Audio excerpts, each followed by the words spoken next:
Today we're going to take a little trip to a website about the tree octopus. So you're going to click on the link that says tree octopus and it's going to take you to this website. You are going to have a piece of paper where you're going to do a little research about the tree octopus.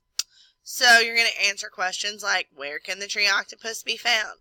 Now I've given you a hint of where to go on the website. It says hint. Look on the first page at the top of the About section. So this is the first page, the top of the About section. So you would look in this very first paragraph to find that answer.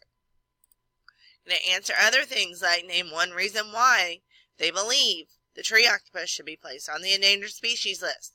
I've got a hint about scrolling down to the About section to the why it's endangered part. What do the Dutch call the tree octopus? Why are Sasquatch allowed to gather tree octopuses if the octopuses are endangered? Name a book and its author that has written about the tree octopus. And then make sure to check out the citing section to see video and pictures of the tree octopus. So you're going to use this site to do all those things. If you're not sure what one of these questions says or where to look, if I'm not available to answer your question, then use your elbow partner to have them help you read it. That would be the person sitting right next to you, not the person across the room.